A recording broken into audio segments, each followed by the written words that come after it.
Queridos, nós vamos abrir a palavra de Deus no livro dos Salmos, no Salmo 3, Salmo 3. Estamos começando uma nova jornada de um novo ano. E a questão é, para quem nós vivemos? O que nos impulsiona a acordar a cada dia, ao abrirmos os nossos olhos e aí nos levantamos? O que está mobilizando o nosso coração? O que nos move a cada dia? A palavra do Senhor diz que a cada manhã as misericórdias do Senhor se renovam. E a gente abre os olhos, e a gente tem um novo dia pela frente, uma nova jornada. Mas para que nós vivemos? Ou para quem nós vivemos? Eu queria pensar um pouco sobre isso, lendo esse Salmo de Davi, e percebendo como ele reagia até mesmo às adversidades que chegaram no ano passado, no ano retrasado, que vão chegar nesse ano, mas quando nós temos um propósito, quando nós vivemos por algo maior, nós redimensionamos, amados irmãos, até mesmo as lutas que nós enfrentamos, porque nós sabemos para onde nós estamos indo. Nós sabemos quem nos chamou e por que nos chamou, para que nos chamou.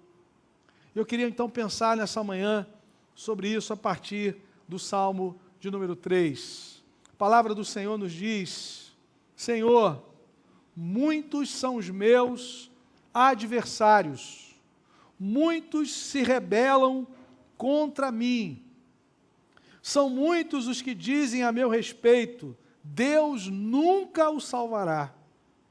Mas tu, Senhor, és o escudo que me protege, és a minha glória, e me fazes andar de cabeça erguida. Ao Senhor clamo em alta voz, e do seu santo monte Ele me responde. Eu me deito e durmo, e torno a acordar, porque é o Senhor que me sustém. Não me assustam os milhares que me cercam. Levanta-te, Senhor, salva-me, Deus meu, quebra o queixo de todos os meus inimigos, arrebenta os dentes dos ímpios.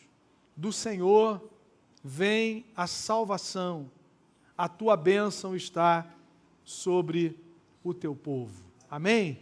Louvado seja o nome do Senhor. Vamos orar mais uma vez, abra o seu coração. Peça ao Senhor que Ele fale contigo, que o Espírito de Deus fale ao seu coração nessa manhã. Senhor amado, obrigado, Pai, porque nós somos teus, fomos comprados, resgatados, lavados, selados pelo sangue do Cordeiro. E temos a oportunidade de nos reunirmos como família nessa manhã, diante da Tua palavra, diante do Teu altar, diante da Tua mesa. Senhor, isso para nós é algo maravilhoso, incompreensível. Como nós cantamos, o Senhor nos amou e nós não conseguimos entender, não há nenhuma explicação. Bendito é o teu nome. Por isso, recebe a nossa gratidão e fala aos nossos corações, em nome de Jesus. Amém. Amém. Irmãos, como cristãos, nós não andamos nesse mundo sem direção e sem propósito.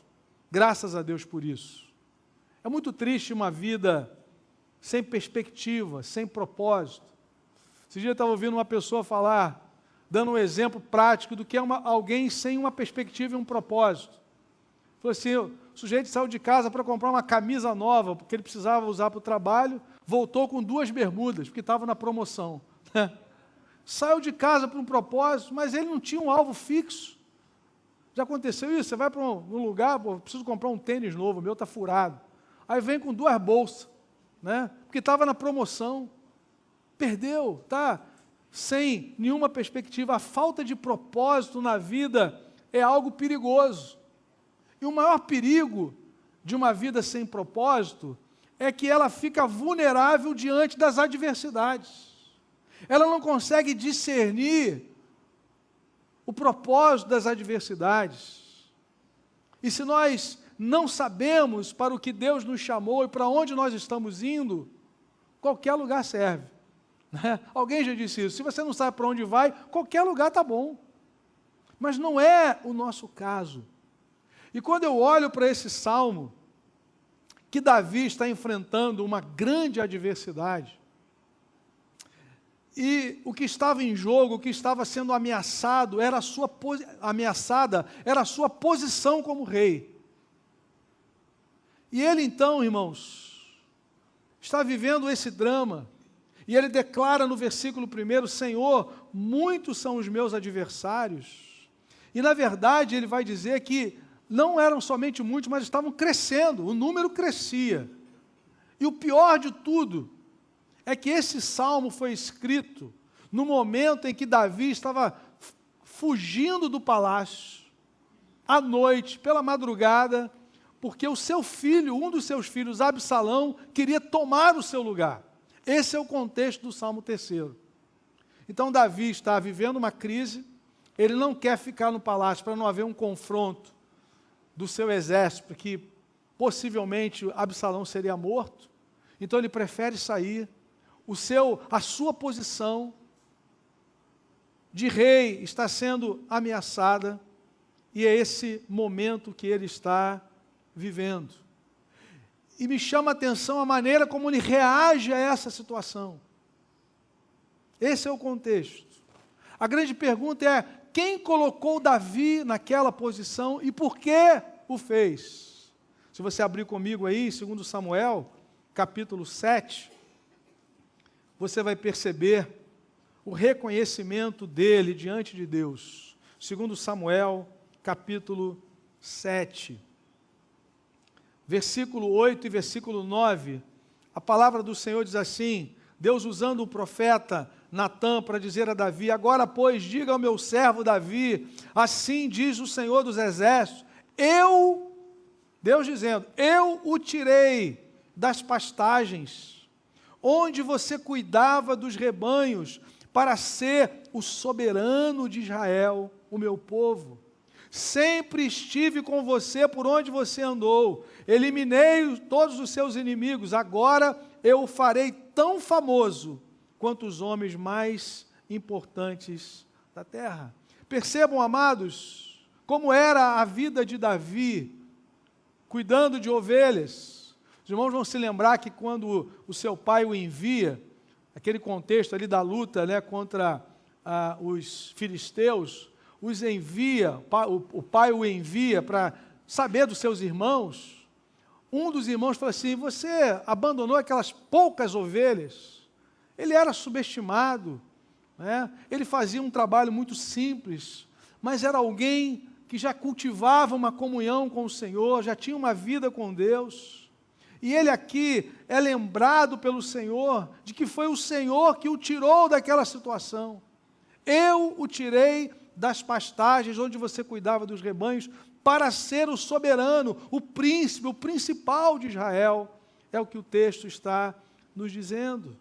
Então, quando nós olhamos para o Salmo 3, Davi vivendo essa crise, essa ameaça, o próprio filho se levantando contra ele, o que o motiva a dar uma resposta a essa situação?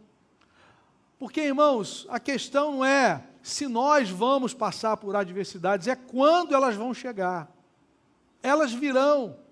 Porque nós vivemos a nossa comunhão com Deus num mundo desconectado de Deus. Em algum momento a crise vai chegar. E nós não temos ingerência sobre isso, nós não dominamos sobre isso, mas a questão é como nós respondemos às crises. O que vai nos dar base, fundamento para nós respondermos a situações como essa de ameaça?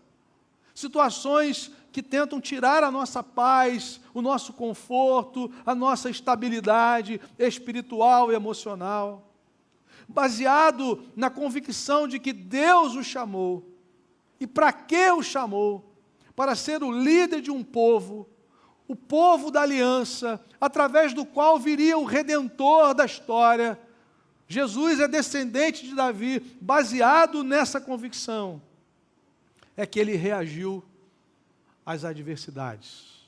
Eu queria então, rapidamente, refletir com os irmãos, como ele respondeu a essa circunstância difícil. Em primeiro lugar, irmãos, olhando para o texto, Davi não negou a adversidade e ele fez isso na presença de Deus.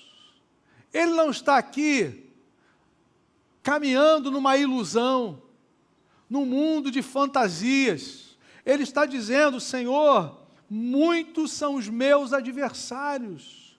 Mas vejam que a primeira palavra é Senhor. Ele está diante de Deus, reconhecendo isso. Muitos são os meus adversários, muitos se rebelam contra mim.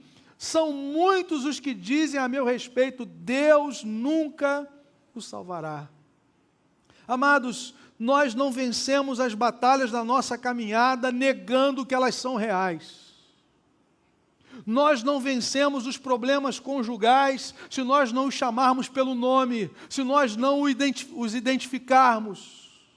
Nós não vencemos as lutas da nossa caminhada cristã se nós não as identificarmos e fazemos isso, devemos fazer isso diante de Deus. É assim que nós crescemos. Nós não devemos viver esse triunfalismo, não, agora é só vitória, ora que melhora. Não, amados, homens e mulheres de Deus na história enfrentaram lutas, mas fizeram isso na presença de Deus e venceram. O mesmo Davi vai dizer no Salmo 18, com o meu Deus salto muralhas, com o meu Deus eu venço exércitos, mas eles são reais, eles são verdadeiros. Os inimigos tinham nome, tinham família, o pior de tudo, um deles era o seu próprio filho. Senhor, como tem crescido o número dos meus adversários.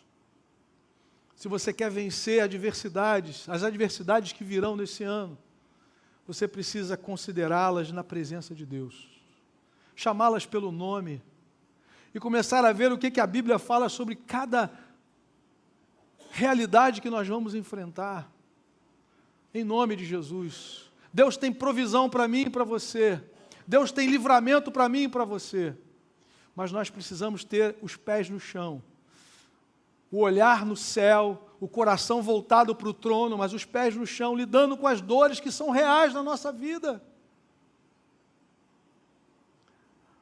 O curioso é que esse reconhecimento não paralisou Davi. O reconhecimento de, olha, os meus adversários estão crescendo e no meio deles está lá o meu filho encabeçando. O texto bíblico que fala de Absalão diz que Absalão estava furtando o coração do povo de Deus. Um instrumento de divisão, de maldição. As pessoas iam subir até o trono para falar com Davi, ele interceptava e dava uma palavra paralela para enfraquecer, para minar a autoridade de Davi. O texto diz que ele furtava o coração do povo. Deus estava vendo aquilo. Porque não foi Davi que se autocolocou no trono, foi Deus que o colocou ali. Então Absalão está num projeto de rebelião, e a Escritura vai dizer que o rebelde habita em terra estéril. Nunca acabou bem rebelião, porque a rebelião é como a feitiçaria. E esse homem então está nesse projeto, contra a liderança de Deus estabelecida em Davi. Davi está reconhecendo diante do Senhor. Então a primeira maneira como Davi reage, o primeiro passo aqui, a primeira atitude foi não negar a adversidade, mas ele faz isso diante de Deus. Senhor,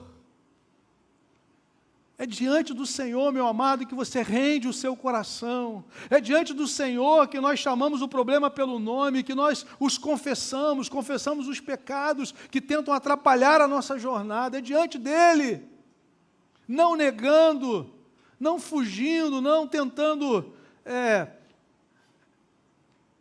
rejeitá-los, negá-los, mas assumindo diante do Senhor. Qual foi o próximo passo? Em segundo lugar, Davi, nesse contexto de tribulação, de adversidade, ele reafirma a sua confiança em Deus. O versículo 3 em diante, se por um lado ele está dizendo, os meus adversários estão crescendo, ele diz no verso 3, mas tu, Senhor. Eu gosto desse mais na Bíblia, de adversidade, de adversativo, que muda. Ou seja, apesar daquilo que nós estamos vendo, há algo diferente, há algo novo. Isso diz respeito até à nossa condição espiritual, aquilo que a graça de Deus nos oferece em Cristo. Quando Paulo diz em Efésios 2, de 1 a 3, Ele nos deu vida, estando vós mortos em delitos e pecados, andávamos segundo o curso desse mundo, segundo o príncipe da potestade do ar, éramos por natureza filhos da ira, mas Deus, apesar de toda essa antiga fotografia horrorosa da nossa vida, mas Deus, sendo rico em misericórdia, por causa do grande amor com que nos amou, nos deu vida juntamente com Cristo. É um mais que muda a história. Davi está dizendo, a coisa não está boa.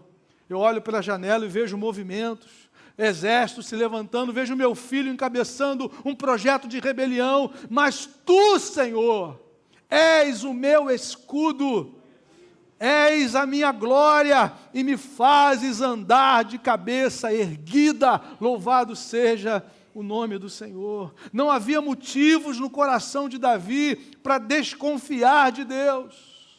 A sua história sempre foi marcada pela misericórdia do Senhor. Isso é declaração de gente que sabe de onde veio, sabe de onde foi tirado, sabe que tudo aquilo que estava acontecendo de bom na sua vida era fruto da bondade de Deus, da misericórdia do Senhor. Segundo Samuel, capítulo 5, eu convido você a abrir comigo. Segundo Samuel, capítulo 5. Quando Davi vai conquistar Jerusalém, ele recebe uma palavra de desânimo, tentando diminuí-lo, tentando mostrar que aquilo era impossível. Segundo Samuel 5, a partir do verso 6. O rei e seus soldados marcharam para Jerusalém. Ele tinha acabado de ser ungido rei de todo Israel, para atacar os jebuseus que viviam lá.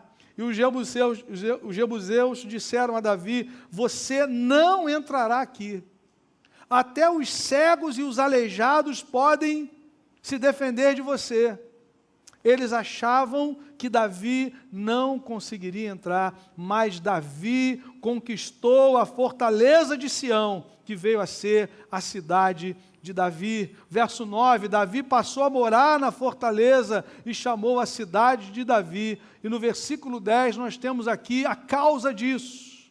E foi se tornando cada vez mais poderoso, pois o Senhor, o Deus dos exércitos, estava com ele. Então, quando Davi olha para essa situação, ele não tem dúvidas de quem é o seu socorro. Ele não tem dúvidas de quem é a sua glória e quem é a pessoa que não permitiria que ele ia caminhar cabisbaixo, humilhado, derrotado. Tu, Senhor, é o escudo que me protege, a minha glória, és a minha glória, e me fazes andar de cabeça erguida. E é interessante, irmãos, olharmos para o versículo de número 5. No 4 ele diz que ele clama ao Senhor, que ele clamava ao Senhor, ele tinha certeza de que o Senhor o respondia. Mas vejam a relação entre confiar e descansar. Ele recebe uma notícia, você deve deixar o palácio. Vem um exército aí para te destruir, liderado pelo seu filho. Esse homem tinha todas as razões para ficar angustiado, para perder o sono, para perder a sua tranquilidade, mas ao declarar que no Senhor estava colocada a sua confiança, no versículo 6 ele diz, eu me deito e durmo, e torno a acordar, porque é o Senhor que me sustém. Existe uma relação na Bíblia entre confiar e descansar, que é sobrenatural, que é inexplicável. Paulo não consegue explicar. Paulo diz, olha, não andem ansiosos de coisa alguma, antes entregue a Deus a sua preocupação com oração, súplica, ação de graça, e a paz de Deus, que excede todo o entendimento, guardará o vosso coração e a vossa mente em Cristo. Isso é obra de Deus. Porque Absalão continua vindo, o exército continua vindo, os inimigos continuam vindo, e Davi diz assim, eu deito e eu pego no sono, porque o Senhor é quem me sustém. A minha sobrevivência não depende da malignidade de Absalão. Depende da bondade e da misericórdia de Deus. A minha vida está nas mãos de Deus. A sua confiança lhe garantiu descanso. A mesma de Pedro em Atos capítulo 12. Tiago morreu ao fio da espada. Eu disse que ia falar hoje, Ana Paula e Daniel. Conversávamos sobre esse texto ontem. Atos 12, Tiago morreu ao fio da espada. E Pedro agora é o próximo. Na linguagem do Rio de Janeiro, a bola da vez. Era o próximo. Já estava, o mal já era dado. Mas no versículo 5 diz que a igreja orava. Uma igreja que ora é uma igreja que vê libertação de vidas. A igreja estava orando, Deus envia um anjo lá dentro. E como é que Pedro está, querido? Envolto a tarjas pretas. Dormindo, o anjo tem que dar um chacoalhão nele. Ele está dormindo, ele vai morrer, mas ele está dormindo, porque ele sabe que não é Herodes que manda na igreja. Herodes matou Tiago porque Jesus deixou, mas não matou Pedro porque Jesus não deixou, porque quem reina sobre a igreja é Jesus. Ele comprou a igreja, ele fez uma aliança de sangue com a igreja. A nossa vida não está à mercê de homens, de governos, de impérios, a nossa vida está nas mãos do Senhor dos senhores, do Rei dos reis. Curiosamente, no último versículo, no versículo 23 desse capítulo 12, Herodes diz, morre diante da glória de Deus. Não quis dar glória a Deus, foi comido de bicho, morreu. Porque o Senhor é Deus, Ele não divide a glória dEle com ninguém. E Davi, ele está dizendo, eu me deito e eu durmo porque tudo está nas mãos de Deus. Foi o que Jesus fez diante da tempestade, ele dormia. Os discípulos ficaram apavorados, Jesus está tranquilão. O meu Pai, o Criador de tudo, e eu sou coparticipante da criação. Você acha que eu tenho medo de onda, de vento, de mar, de tempestade? Ele está acima da tempestade. O Deus a quem nós servimos é maior que a tempestade, é maior que o vento contrário, é maior que o vendaval. Ele é Senhor dos senhores e Rei dos reis. E nós vivemos por algo maior, nós vivemos para a glória de Deus. A sua confiança em Deus, amados irmãos, não lhe roubou o sono e também não o deixou escravo do medo. Veja no versículo 6, não tenho medo dos milhares que me cercam. Mais uma vez, ele não está negando de que tem problema. Há milhares que me cercam, mas eu não tenho medo. Porque o Senhor é o meu escudo. O Senhor é a minha glória, o que Ele levanta a minha cabeça. Irmãos, em outras passagens, Davi até admitiu que enfrentava o medo. A questão é não ser dominado pelo medo. O medo, às vezes, é uma proteção, né? Se você chega ali à beira de um precipício e não tem medo, você vai pular, meu filho. Não tentarás o Senhor teu Deus. Existe uma lei chamada gravidade, né? O final não precisa nem contar para você o que vai acontecer. Então, nós temos alguns dispositivos que têm a ver com discernimento, com sabedoria que Deus nos deu. O problema é ser tomado pelo pavor. E a Escritura vai nos dizer que o perfeito amor lança fora o medo. Há um Deus que nos ama perfeitamente. E Davi diz no Salmo 56, que quando ele sentia medo, ele tinha um caminho, ele adotou um caminho no seu coração. Veja o Salmo 56, de 1 a 4. Tem misericórdia de mim, ó Deus, pois os homens me pressionam o tempo todo. Me atacam, me oprimem, os meus inimigos pressionam-me sem parar, muitos atacam-me arrogantemente, mas eu, quando estiver com medo, confiarei em Ti. Aleluia. Em Deus, cuja palavra eu louvo, em Deus eu confio e não temerei, que poderá fazer-me o simples mortal. Quando eu estiver com medo, confiarei em Ti. Louvado seja o nome do Senhor. Então veja, irmãos, Davi responde a essa adversidade, responde a essa ameaça, primeiro, não negando que ela é real, e fazendo isso diante do Senhor. Senhor, tem crescido os adversários. Em segundo lugar, ele reafirma a sua confiança em Deus. E em terceiro lugar, ele confirmou a sua convicção de que ele vivia por algo maior. Vejam, irmãos, como é que ele termina o Salmo. Do Senhor vem a salvação. A tua bênção está sobre o teu povo. O trono de Israel, o trono de Davi está sendo ameaçado. Mas Davi está dizendo, eu vivo por algo maior. O trono para mim não é um fim em si mesmo. Se eu deixar de ser pastor dessa igreja, eu continuo sendo servo de Deus. Se você perder o seu emprego, você continua sendo filho de Deus e filha de Deus. Nós vivemos por algo maior. O trono de Israel era uma circunstância preparada pelo Senhor, mas não era determinante da sua vida. É isso que Deus quer que nós enxerguemos, porque é aqui que muita gente fracassa na sua trajetória. Eu sou um funcionário público, eu sou um funcionário de uma autoempresa, no dia seguinte da sua aposentadoria, se isso define a sua vida, você perde a sua visão, o seu significado. Davi sabia que o trono não era um fim, mas era um meio para que ele pudesse glorificar a Deus.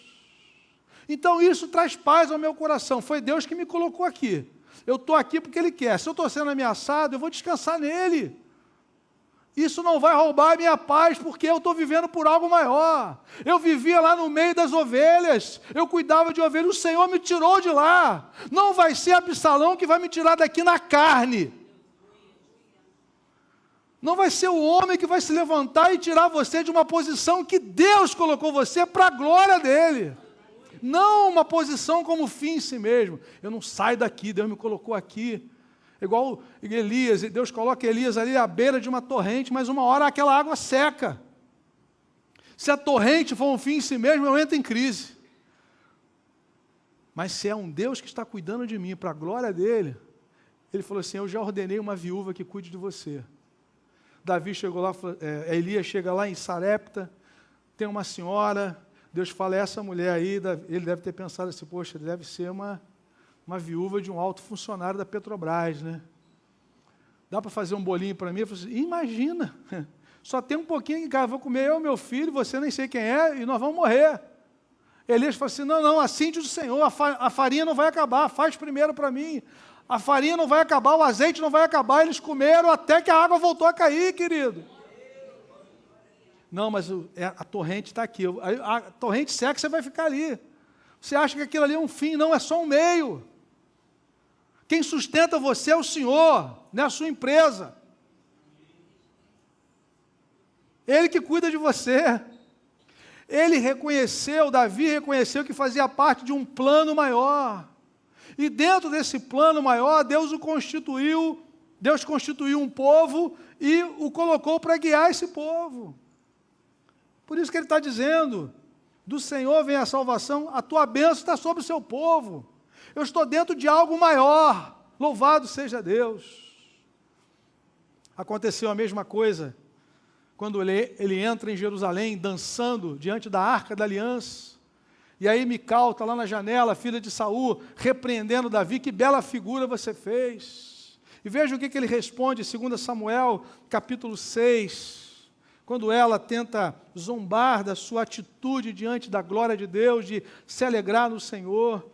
Ele diz, 2 Samuel 20, ela no 20 diz, como o rei de Israel se destacou hoje, tirando um manto na frente das escravas de seus servos, como um homem vulgar, na última parte do 20. Mas Davi disse, 2 Samuel 6:20, Davi disse a Mical, foi perante o Senhor que eu dancei, perante aquele que me escolheu, em lugar de seu pai, ou de qualquer outro da família dele, quando me designou soberano sobre o povo do Senhor, sobre Israel, perante o Senhor, celebrarei, e me rebaixarei ainda mais, e me humilharei aos meus próprios olhos, mas serei honrado por essas escravas que você mencionou. Davi sabe que foi Deus quem o tirou, de onde o tirou e para que propósito. Louvado seja Deus. Mas, irmãos, essa história não é sobre Davi. A grande história diz respeito ao descendente de Davi. O mais notável descendente de Davi. Foi para isso que Deus o chamou. Porque Jesus é a raiz de Davi. Davi é só um instrumento, o trono é só uma desculpa de Deus.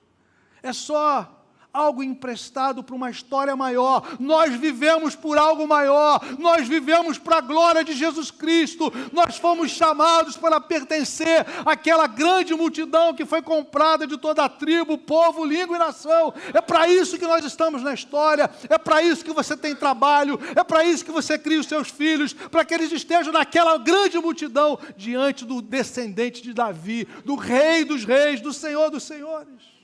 Então, se Absalão quer tomar o seu trono, querido, deita e dorme. Porque você faz parte de algo maior.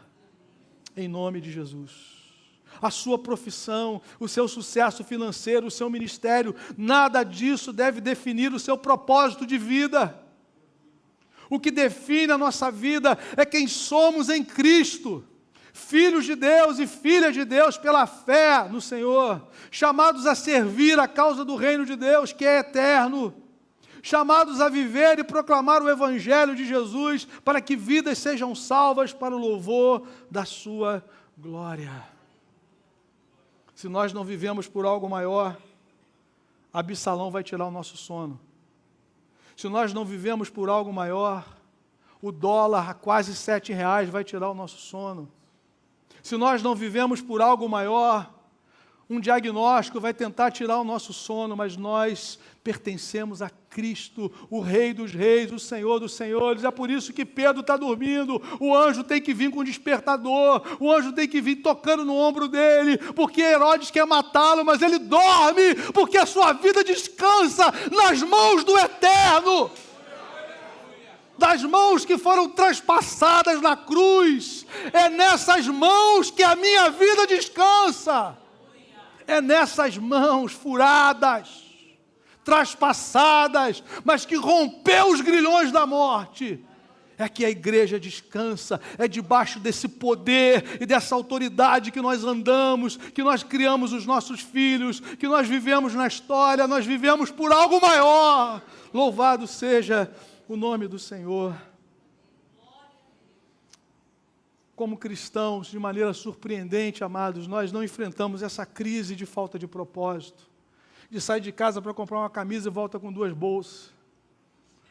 Nós não estamos à mercê de circunstâncias, nós não estamos à mercê de ventos, nós estamos nas mãos de Deus, que nos chamou, que nos selou, que nos lavou, que nos deu dons e talentos para o louvor da sua glória, para estarmos aqui o servindo até que Ele venha. Louvado seja Deus. Nós sabemos de onde viemos, como vivíamos, como o Evangelho impactou a nossa vida e o que Deus quer de nós hoje, para onde nós vamos no futuro. Deixa Absalão fazer as asneiras dele.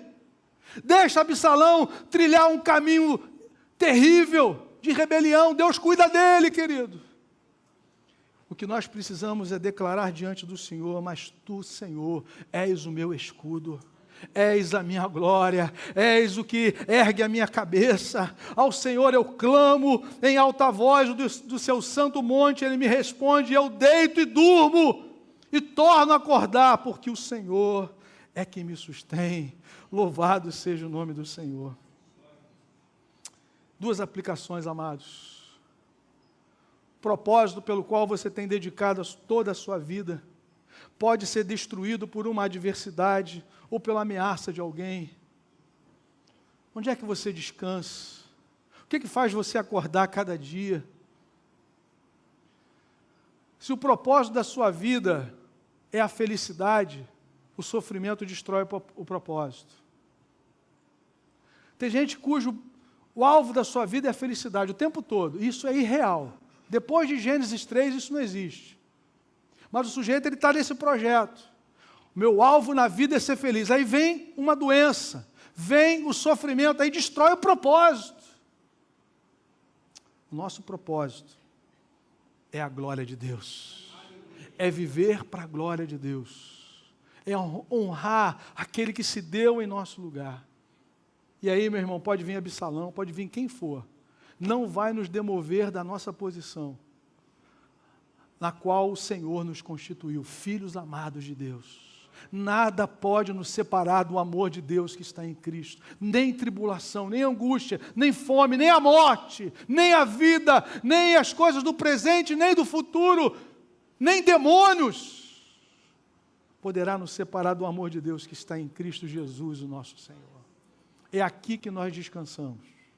É aqui que a sua família precisa descansar. Na aliança que Ele fez, no seu sangue, nos comprando, nos resgatando e fazendo de nós um povo para o louvor da sua glória, em nome de Jesus. Será que o propósito da sua vida pode ser destruído? Pode ser roubado? Pode ser corroído pela ferrugem? Em segundo lugar, você está disposto a viver por algo maior? Ou será que você vai ficar apegado ao lugar, ao trono, ao emprego, à posição social, à opinião das pessoas? Ou você quer viver o plano que Deus tem para você, de ser o seu filho amado, de ser a sua testemunha no mundo, de glorificar o seu nome, de saber que a sua vida está nas mãos dEle o tempo todo?